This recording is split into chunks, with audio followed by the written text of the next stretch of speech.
जय श्री कृष्ण दोस्तों।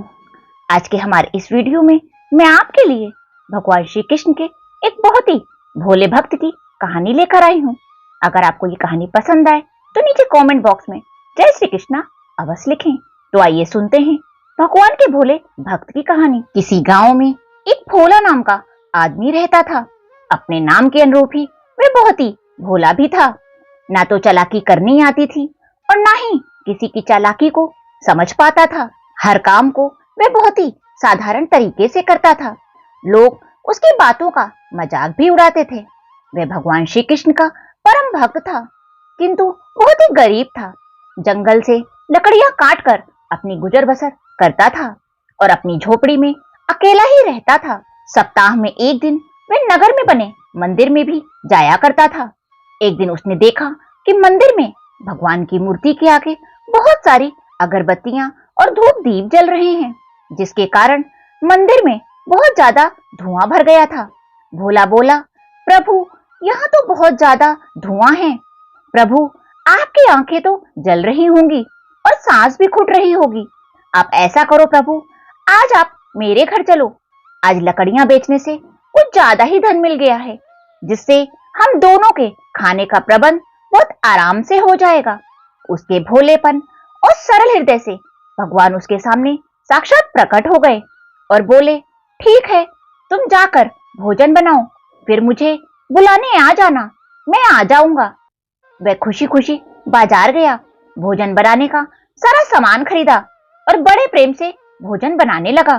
भोजन बनाने के बाद वह भगवान को बुलाने मंदिर की ओर चल पड़ा। अभी वह कुछ दूर ही गया था कि उसे एक बालक मिला।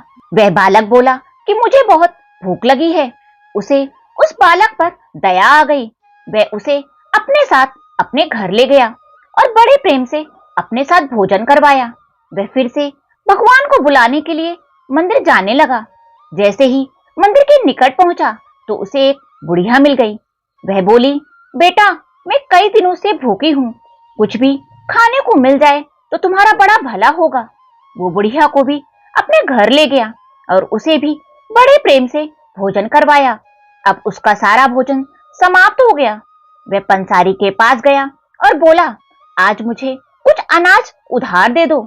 आज मैंने भगवान को खाने का न्योता दिया है। वह साहूकार हंसने लगा और बोला, भला ऐसा भी कहीं होता है क्या?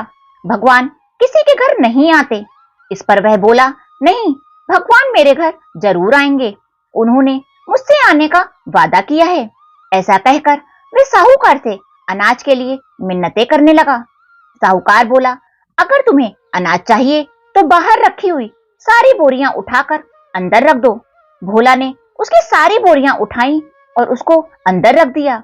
उसके बदले में साहूकार ने उसे गेहूं और कुछ चावल दे दिए। उसने घर आकर चावल और रोटी बनाए। खाना बनाने के बाद वह भगवान को बुलाने के लिए मंदिर चल पड़ा। मंदिर के द्वार पर उसे एक बूढ़ा आदमी मिला जो बहुत भूखा था। भोला ने उसे भी घर लाकर भोजन करवाया और फिर वह दोबारा मंदिर की ओर चल पड़ा और बोला, प्रभु क्षमा करना, थोड़ी सी देर हो गई है, चलिए भोजन तैयार है। भगवान बोले, मैंने तो भोजन कर लिया, अब तो मुझे बिल्कुल भी भूख ही नहीं है। इस पर भोला बोला, ये तो गलत बात है प्रभु, आपने तो मुझसे वादा किया था कि आप मेरे घर भोजन करने आएंगे। उसकी जिद देखकर भगवान उसके साथ चल पड़े। घर पहुंचकर जब भोला ने खाना परोसा तो भगवान बोले, मुझे तो अभी बिल्कुल भी भूख नहीं है, तुमने मुझे 3 बार खाना खिला दिया। वह बोला, नहीं प्रभु, मैंने तो आपको भोजन नहीं करवाया। तो भगवान बोले, वह बालक, बुढ़िया और बूढ़ा आदमी मैं ही तो था, तुमने वह सब मुझे ही खिलाया। किंतु भोला को कुछ भी समझ नहीं आया और वह भगवान से खाना खाने की जिद करने लगा। तो भगवान बोले, ठीक है, लेकिन मैं एक शर्त पर खाऊंगा कि तुम्हें भी मेरे साथ ही मेरी थाली में भोजन करना होगा। तो वह मान गया। इस प्रकार भगवान और भक्त दोनों एक ही थाली में भोजन करने लगे। भगवान भोजन करके चले गए। उसके बाद भोला के दिन बदल गए। उसके पास धन, धान, घर सब कुछ हो गया। उसकी यह स्थिति देखकर वह साहूकार भी मंदिर गया और बोला, हे प्रभु, आपने भोला के घर में भोजन किया है तो आपको मेरे घर भी भोजन करना पड़ेगा। भगवान ने कहा, ठीक है, तुम भोजन बनाओ, फिर मुझे बुलाने के लिए आ जाना।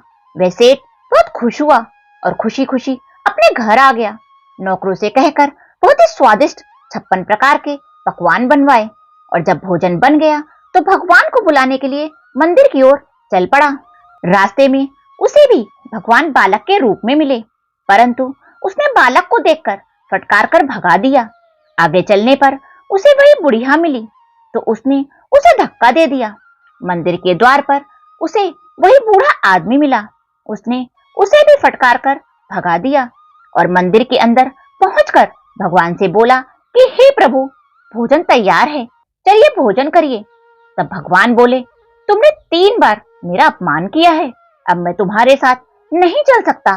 वे भगवान के चरणों में गिरकर क्षमा मांगने लगा, किंतु भगवान ऐसा कहकर अंतर ध्यान हो गए। बोलो श्री कृष्ण भगवान की जय, बोलो लड्डू गोपाल की जय।